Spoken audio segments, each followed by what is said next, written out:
أبطال تانية إعدادي، يلا النهارده معانا ناخد درس الأسطوانة الدائرية القائمة والمنشور القائم. السلام عليكم ورحمة الله وبركاته، أبطال تانية إعدادي في كل مكان، يا رب تكونوا بخير. إن شاء الله معانا النهارده الدرس الخامس في منهج الهندسة بتاع حضرتك بعنوان الأسطوانة الدائرية القائمة والمنشور القائم. في مشكلة في الدرس ده شوية يا أبطال، معلش هنتعبك شوية في حفظ القوانين. في قوانين للأسطوانة وقوانين للمنشور، وعندنا 3 أنواع للمنشور، في منشور ثلاثي ومنشور رباعي ومنشور خماسي. فاحنا الاول كده في بدايه الحصه هنعرض لحضرتك ملخص كده للقوانين، ان شاء الله يفهمك الدنيا بامر الله.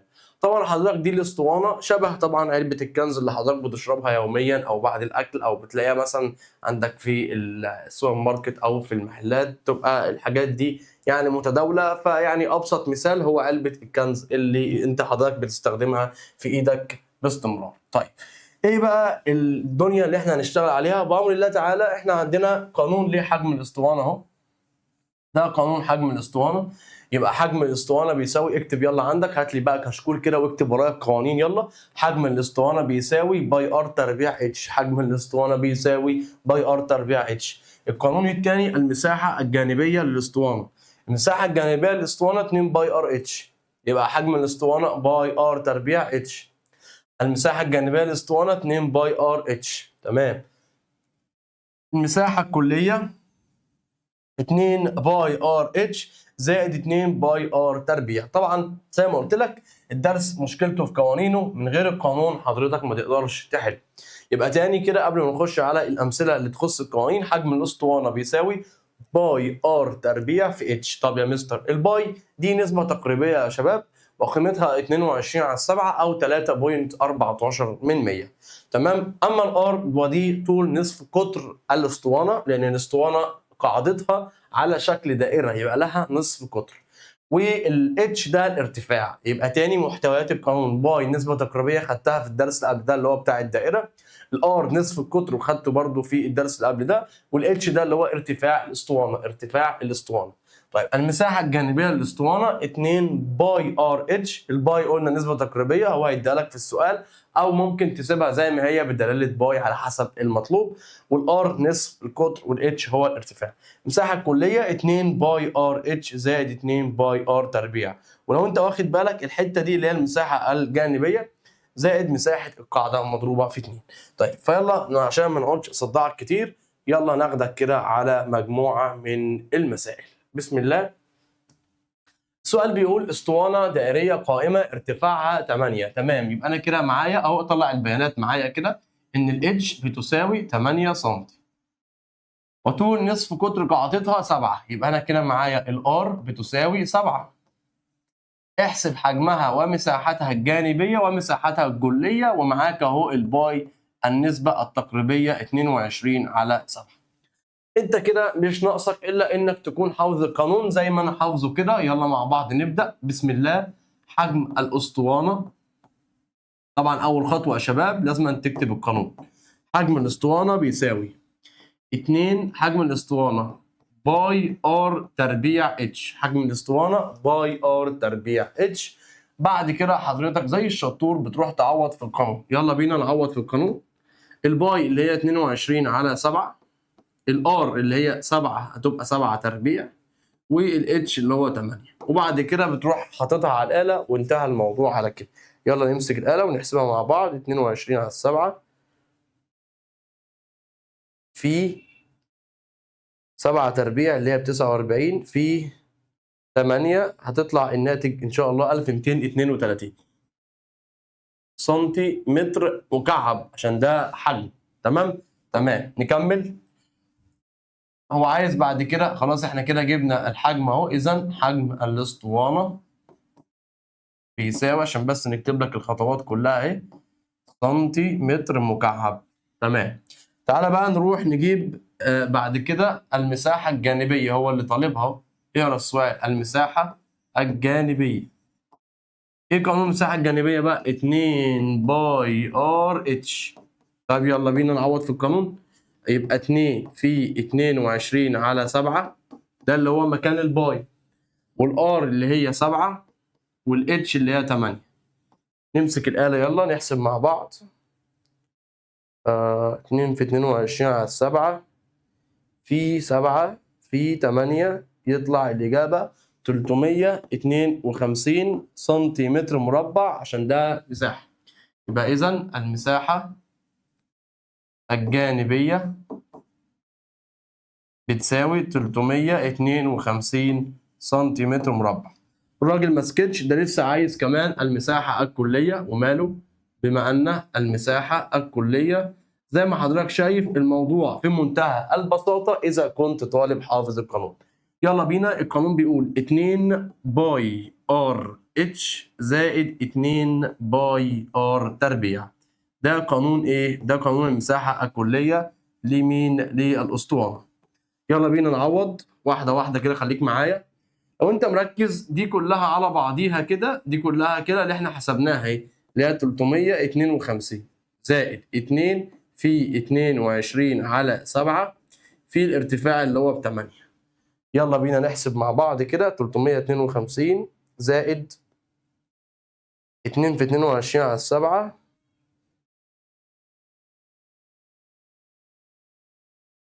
في كام؟ في 8. فيطلع الناتج يا بطل، هيطلع كسر ان شاء الله يا ابطال. في ار تربيع. اسف جدا على الخطأ ده. هنا دي ار ب7 يبقى 7 تربيع. ماشي، 7 تربيع. دي مش 8، دي المفروض 7 تربيع. تمام. هيطلع 660 سنتيمتر مربع. كده هنقول له اذا المساحة الكلية للاسطوانة طلعت ب 660 سنتيمتر مربع. خلي بالك بس من حاجة بس عشان ما تبقاش اتلخبطت. امتى بنحط مكعب ده؟ لما يكون حجم. امتى بنحط مربع ده؟ لما تكون مساحه. خلاص، اي حاجه بقى غير الحجم والمساحه بنكتب سنتيمتر بس. يعني لو طلب طول نصف القطر طلب الارتفاع هتكتب لي ايه؟ سنتيمتر بس. طيب تعال نشوف مثال اخر. القدم والبوصه والحاجات دي كلها وحدات قياس بتستخدمها زي السنتي والمتر، يعني مش هتاثر عليك في حاجه قوي، يعني مش هي دي اللي عليها العين. يعني عليها العين قوي هو القوانين، فاحفظ القوانين. تمام. الحته دي كده، ده المقاس ده كده هو الاتش. خلاص، يبقى انا كده معايا اهو الحمد لله الاتش ب 35 قدم. والجزء اللي فوق ده اللي هو الاربعه ده الار، ده نص القطر. خلاص، قدم برضه. هو عايز ايه برضه؟ نفس الكلام اللي فات. يلا، حجم الاسطوانه. حفظت القانون؟ كتبته عندك؟ يلا، كتر حل المساله هيحفظه لك. يلا بينا انا وانت. باي ار تربيع في اتش. يلا نعوض. الباي مش مديها لي، احسن عادي سيبها زي ما هي. الار هيبقى 4 تربيع في اتش اللي هو ب 35. حطها على الآلة وهيبقى التمييز سنتيمتر مكعب. يبقى إذا الحجم بيساوي، تعالى بس يلا نطلع الإجابة مع بعض. يبقى 4 تربيع في 35 هيطلع 560 باي. يبقى الإجابة 560 باي سنتيمتر مكعب. تمام. يلا بينا بعد كده نروح نجيب المساحة الجانبية. هو طالب مني المساحة الجانبية، والمساحة الجانبية بتساوي، يا رب تكون حفظت القانون اللي هو بيقول ايه بقى؟ المساحة الجانبية 2 باي ار اتش. يلا، 2 في باي زي ما هي مش مديها لي، الار اللي هي 4 والاتش اللي هي ب 35. 2 في 45 70 4 26 يبقى 280 سنتيمتر مربع. إذا المساحة الجانبية بتساوي 280 قدم. خلاص، قدم مربع. تمييز يا جماعة، معلش، بين قدم مكعب وهنا هيبقى قدم مربع. ليه بقى؟ علشان خاطر احنا شغالين بوحدة القدم. تمام. والمساحة الجانبية والسطحية. كلمة سطحية دي معناها كلية، ماشي؟ يبقى المساحة السطحية هي المساحة الكلية. تمام. يبقى بما أن المساحة السطحية اللي هي المساحة الكلية هتساوي اهي 2 باي ار اتش زائد 2 باي ار تربيع. تمام. زي ما قلت لك الجزء ده اللي هو هنا ده بنكون احنا حسبناه في المساحة الجانبية اللي هو 280 زائد 2 باي يبقى 2 في باي في 4 تربيع. تمام. طبعا دي هتبقى 280 باي. 280 باي، ما تنساش الباي. تنساش الباي، 280 باي. طيب دي هتبقى ب 16 ب 32، يبقى 280 زائد 32 فهيطلع 312، يبقى 312 باي قدم مربع. بس زي ما قلت لك الموضوع لذيذ طول ما انت حافظ القانون. تمام، تعالى بقى نشوف حكايه المنشور. زي ما حضرتك شايف المنشور ليه 3 انواع، يا اما يبقى منشور قاعدته مثلث، يا اما قاعدته رباعي يبقى منشور رباعي، يا اما تبقى مخمس يبقى خماسي. خلاص، ودي الاشكال بتاعته زي ما حضرتك شايف. وبالتوضيح التفصيلي والرسم الهندسي الدقيق للمنشور، بص كده، ده المنشور الثلاثي اهو بعد فكه بعد هندلته، دي المساحه الجانبيه اهو، دي كلها المساحه الكليه، يعني ده يعتبر عرض تفصيلي للمنشور. وده وهو مفتوح، ده المنشور اهو بعد وهو من جوه، ده المنشور الخماسي وهو من جوه. طبعا حضرتك يعني علشان المنشور بقى تقيل حبتين فلازم حضرتك تكون مركز. يبقى انت اول حاجه لازم تبقى عارفها، لازم تبقى عارف القاعده بتاعت المنشور. طيب اول حاجه تعالى نروح نتعرف على القوانين بتاعه المنشور. قوانين المنشور اهي حضرتك لازم تحفظها. حجم المنشور، مساحه القاعده في الارتفاع، حجم المنشور مساحه القاعده في الارتفاع، بس مساحه القاعده هنا هتختلف. لو كان المنشور قاعدته على شكل مثلث يبقى نص طول القاعده في الارتفاع، اما لو كان على شكل رباعي يبقى هيبقى الطول في العرض.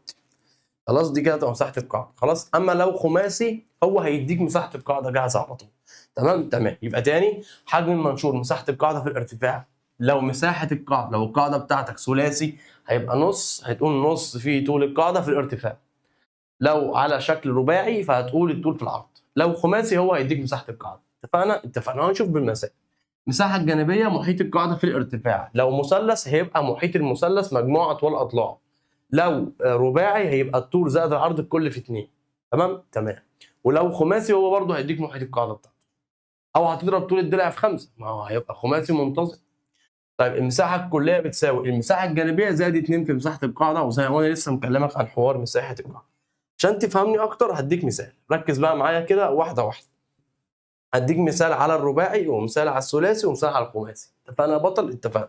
يلا بسم الله، روق بقى على حالك وركز معايا. القاعده دي على شكل ايه؟ على شكل رباعي، يبقى انا كده بتكلم عن المنشور الرباعي. حضر بقى القوانين قدامك وركز اهو.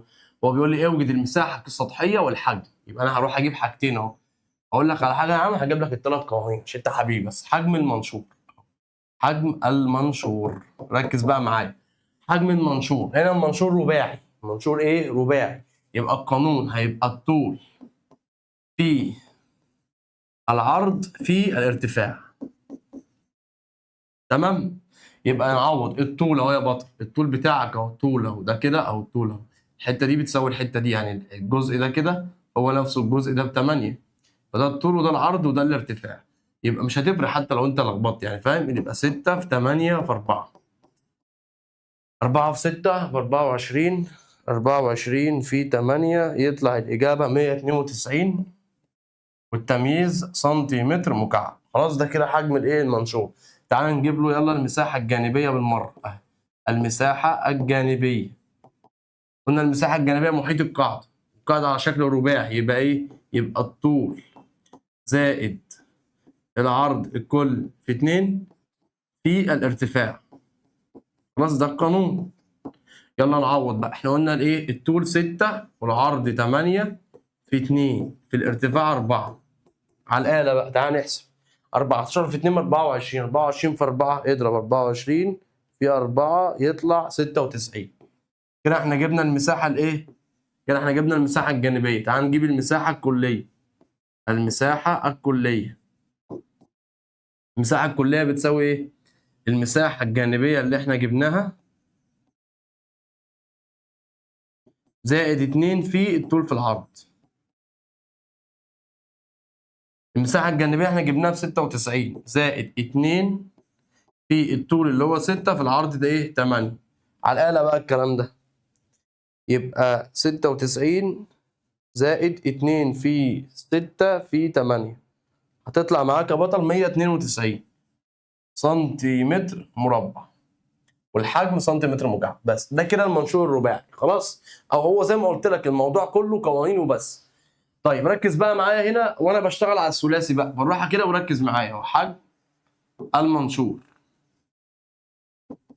هو حجم المنشور بيقول ايه؟ مساحه القاعده.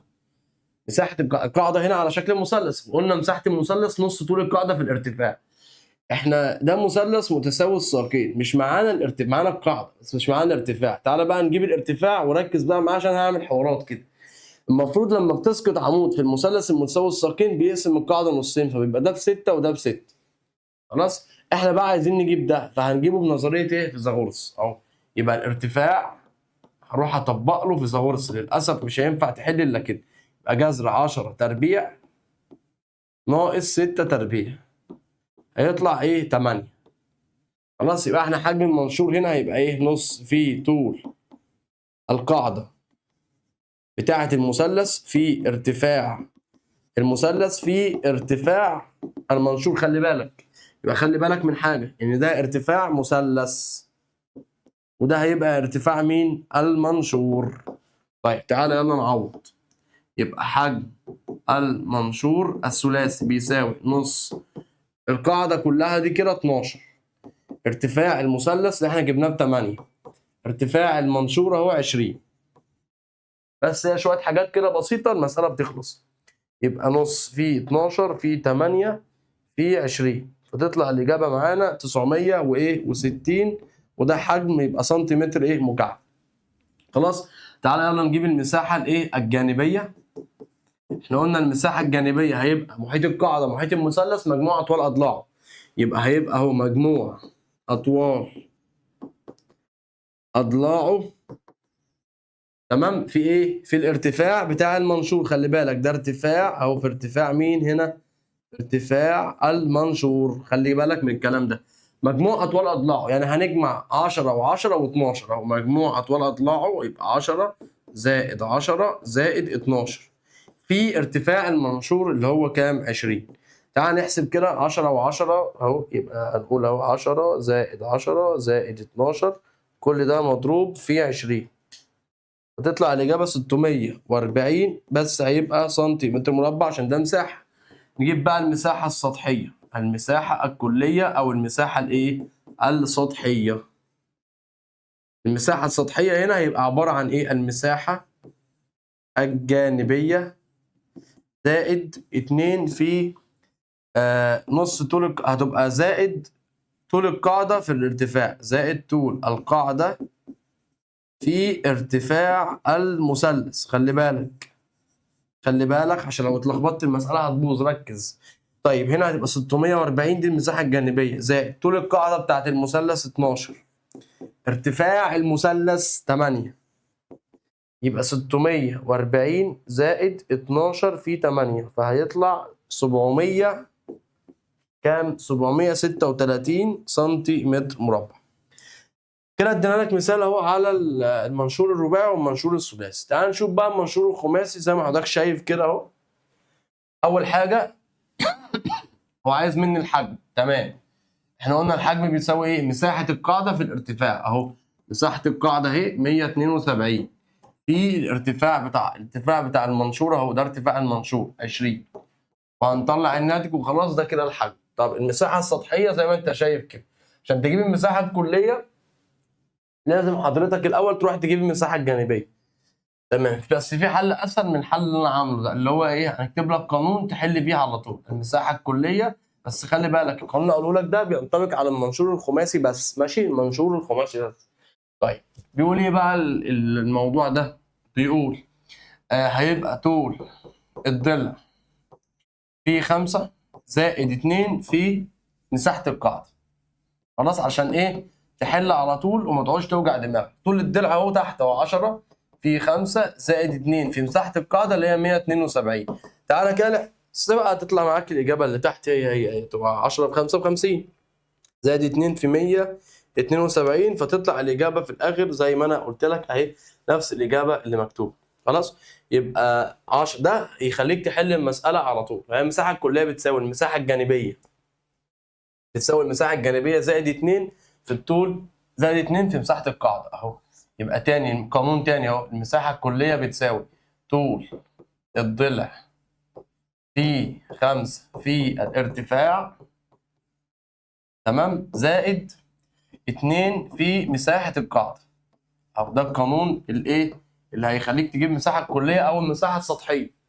طول الضلع اللي هو طول ضلع القاعدة هو 10 في 5 في الارتفاع اللي هو 20 زائد 2 في مساحة القاعدة اللي هي 172. تعالى بقى يلا كده نحطها على الآلة. 10 في 5 في 20 زائد 2 في 172، هتطلع الإجابة في الآخر زي ما أنا قلت لك أهو 1344 بس. خلاص 1344 تمام. 1344 نفس الإجابة اللي احنا جاوبناها. تمام يا شباب، تمام. خلاص يبقى أنا كده اديتك مثال على المنشور الثلاثي والمنشور الرباعي والمنشور الخماسي. تعالى بقى نشوف حلويات اختر بتاعة الدرس. ده سؤال ما فيهوش أي مشكلة، هو بيقول لك هنا منشور رباعي. منشور رباعي الدنيا هنا عادي برضو، خلي بالك يعني هنا مفيش أي يعني مفيش حاجة هتأذيك في حاجة.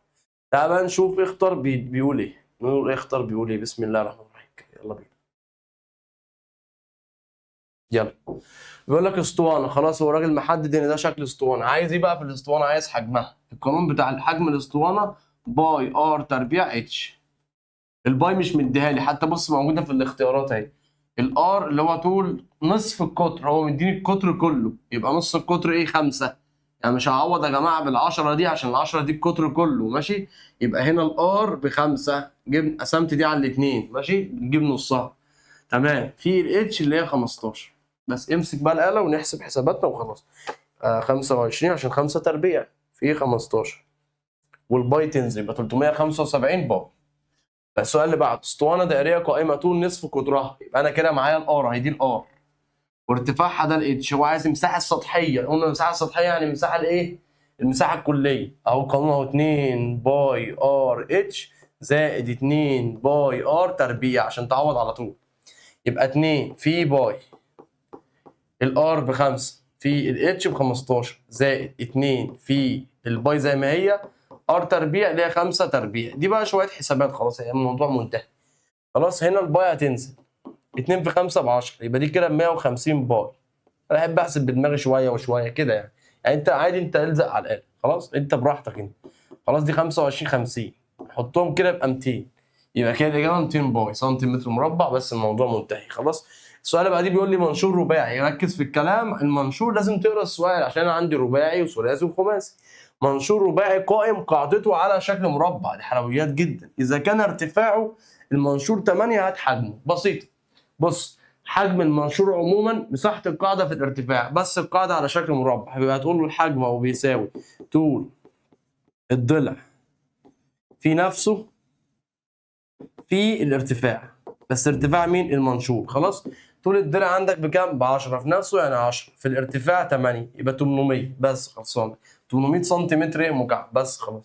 يقول لك اذا كانت المساحه الجانبيه للاسطوانه دائريه قائمه بتساوي كده، فانا عايز ارتفاع. اديك قانون كده حلو احفظه بعد اذنك، قانون الارتفاع لما يكون مديك مساحه جانبيه اتش بتساوي المساحه الجانبيه على 2 باي ار. خلاص على 2 ايه؟ باي ار. تعال نعوض بقى كده. المساحة الجانبية هو مديها لك اهو 2 باي ار تربيع على 2 باي ار. بص هتقوم دي طايرة مع دي وهنشيل واحدة من دي مع واحدة من دي، يديني ار بس. يبقى الإجابة ار. حاجات يعني ايه، انا عارف الحاجات دي بتبقى صعبة شوية بس انت لو حافظ القانون والله الدنيا جميلة. منشور هنا ايه؟ بص بيقول لك منشور خماسي قائم قاعدته مضلع خماسي منتظم مساحته. هو دي كده مساحة قاعدته، ومساحة أحد المستطيلات الجانبية، أحد المستطيلات الجانبية 9. فما المساحة الكلية؟ تمام. المساحة الكلية بتساوي إيه؟ المساحة الجانبية زائد 2 في مساحة القاعدة. المساحة الجانبية مديها لك ب9 زائد 2 في مساحة القاعدة 10. نضرب الأول 2 في 10 ب20 زائد 9 يبقى 29. يبقى الإجابة في الآخر كده المفروض تبقى 29 سنتيمتر مربع. طلع دي وخليها 29 بس. خلصانة؟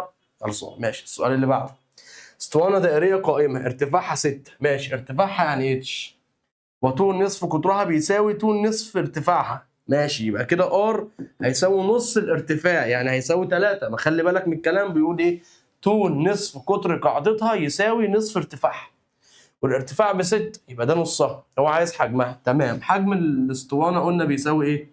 باي ار تربيع اتش. الباي زي ما هي، قلنا الار ب 3 تربيع في الاتش اللي هو 6. تعالى نحسب كده، تبقى 9 في 6 ب 54، يبقى 54 باي.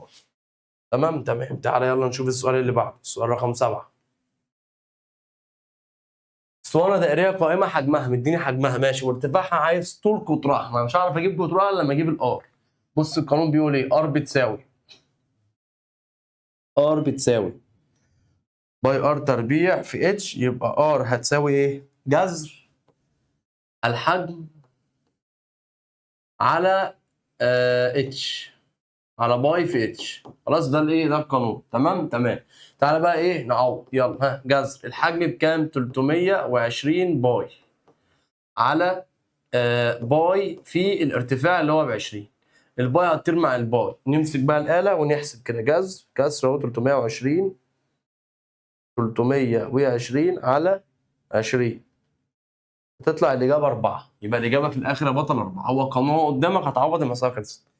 السؤال اللي بعديه بيقول لك منشور قائم عبارة عن مثلث، هو لو مثلث وكمان متساوي الأضلاع. ها، متساوي الأضلاع، خلي بالك. وكان ارتفاع المنشور يساوي 4. طيب خلي بالك بقى من حاجة هنا.